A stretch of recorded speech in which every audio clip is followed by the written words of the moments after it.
Bueno, pues hoy vamos a cambiar el incienso de los templos antiguos por el olor a crudo y a pólvora, porque nos vamos a meter de lleno en la historia moderna de Azerbaiyán, una historia que, literalmente, está escrita con petróleo, un lugar donde las piezas del gran ajedrez mundial se han movido y a veces se han caído más de una vez. A ver, para que nos hagamos una idea de la escala de la que estamos hablando, a finales del siglo XIX pasa algo que lo cambia absolutamente todo. Bakú, que hasta entonces era una ciudad portuaria más en el Caspio, de repente de la noche a la mañana empieza a producir la mitad de todo el petróleo del mundo. Sí, como suena, el 50%. Este lugar se convierte así sin más en el corazón energético del planeta. Y oye, ya que estamos explorando juntos estos puntos calientes de la geopolítica, un pequeño apunte. No hay que olvidarse de activar las notificaciones. Es la mejor forma de asegurarse de que no nos perdemos ninguno de estos análisis. Claro, con la noticia de este oro líquido, ¿quiénes aparecen? Pues los grandes jugadores. Por un lado, los hermanos Nobel, que llegan y aplican la ciencia a la extracción, revolucionando por completo la industria. Por otro, los Rothschild, que ponen el dinero para financiar los oleoductos. Y evidentemente no vienen a hacer turismo, vienen porque entienden una regla muy simple. Quien controla Azerbaiyán, controla el combustible que va a mover todo el siglo XX. Para entender bien todo este lío, podemos verlo como desde dos ángulos. Por un lado tenemos la visión puramente geopolítica, ¿no? Una lógica fría que dice que los recursos estratégicos, el petróleo en este caso, lo son todo. Y por otro, una visión mucho más humana. Una historia de ambición, de codicia, de cómo esa riqueza inmensa se convirtió también en la gran maldición de Azerbaiyán.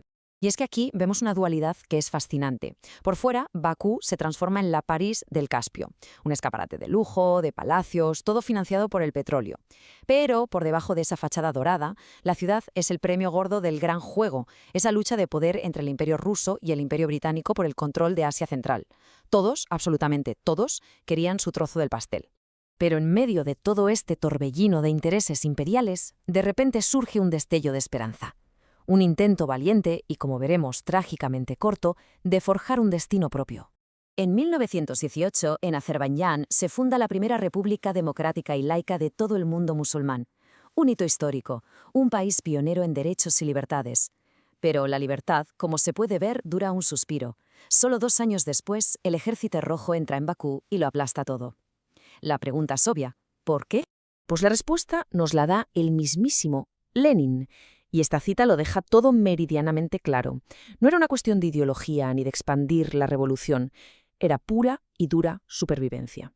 La maquinaria bolchevique necesitaba gasolina para funcionar y Bakú era sencillamente la única gasolinera que había abierta. Y así, durante las siguientes 7 décadas, el destino de Azerbaiyán queda completamente sellado. Y fijaos qué curioso.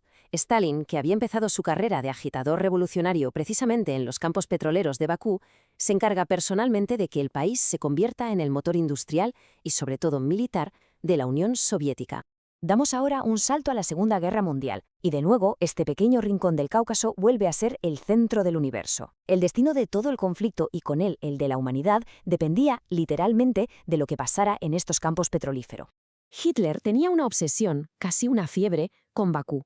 Su plan, la Operación Edelweiss, no era una ofensiva más, era un golpe directo al corazón energético de los soviéticos. Él sabía perfectamente que si sus tanques llegaban a esos pozos, el Ejército Rojo se paraba en seco. Fin de la guerra en el frente oriental, así de simple.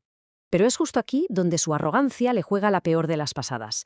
Estaba tan obsesionado con el premio gordo que comete un error estratégico que fue catastrófico. Divide a su famoso Sexto Ejército. Una parte a Stalingrado, por el valor simbólico, y la otra hacia el Cáucaso, a por el petróleo. Por quererlo todo a la vez, acabó perdiéndolo todo. Y esta cifra demuestra la magnitud de ese error. El 80% de todo el combustible que usaron los tanques del Ejército Rojo para ir desde Stalingrado hasta Berlín salió de Bakú. Sin que el mundo se enterara, Azerbaiyán se convirtió en el héroe silencioso que ayudó a derrotar al nazismo. Viajamos hasta hoy. Los imperios han caído, las ideologías se han transformado, pero el juego en el fondo sigue siendo el mismo. Y el premio sigue estando ahí, bajo las aguas del mar Caspio.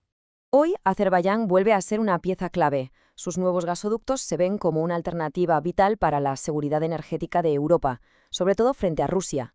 pero las cicatrices del pasado siguen ahí, muy abiertas. Conflictos como el de Nagorno-Karabaj, que es un legado directo de las fronteras arbitrarias que dibujó Stalin, nos recuerdan que en esta región la paz es algo extremadamente frágil. Al final es como ese fuego eterno de los antiguos templos que nunca se apaga. El poder real emana de la tierra. Los imperios, los dictadores, los ejércitos, todos pasan. Pero los recursos se quedan, esperando al siguiente jugador en la partida. Lo que nos deja una pregunta fundamental, que ya no es para el pasado, sino para nuestro futuro. Soy Hispania Eco y esto ha sido El Dorado Negro.